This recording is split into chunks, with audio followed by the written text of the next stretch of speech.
जो चाहोगे सो पाओगे। एक बार एक साधु था, हर रोज घाट के किनारे बैठकर चिल्लाया करता था, जो चाहोगे सो पाओगे, जो चाहोगे सो पाओगे।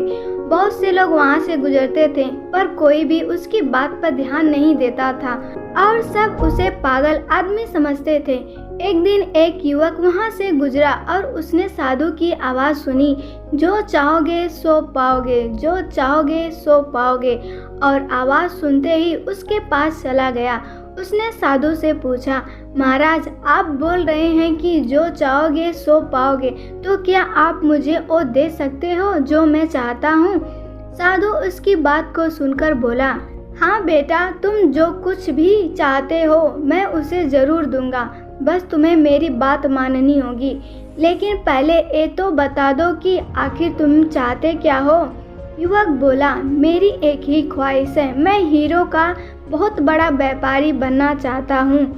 साधु बोला, कोई बात नहीं, मैं तुम्हें एक हीरा और एक मोती देता हूँ, उससे तुम जितने भी हीरे मोती बनाना चाहोगे बना पाओगे। और ऐसा कहते हुए साधु ने अपना हाथ आदमी की हथेली पर रखते हुए कहा, पुत्र, मैं तुम्हें दुनिया का सबसे अनमोल हीरा दे रहा हूँ। लोग इसे समय कहते हैं। इसे तेजी से अपनी मुट्ठी में पकड़ लो और इसे कभी मत गंवाना। तुम इससे जितना चाहोगे उतने हीरे बना सकते हो।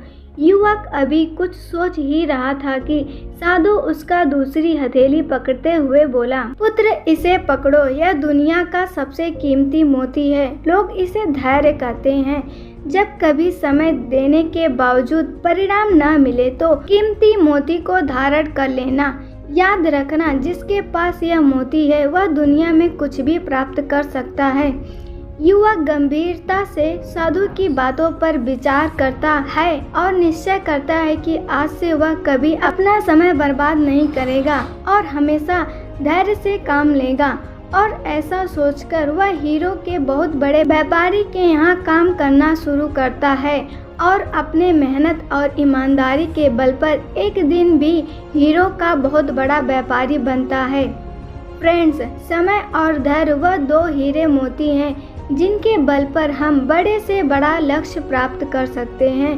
अतः जरूरी है कि हम अपने कीमती समय को बर्बाद न करें और अपनी मंजिल तक पहुंचने के लिए धैर्य से काम लें।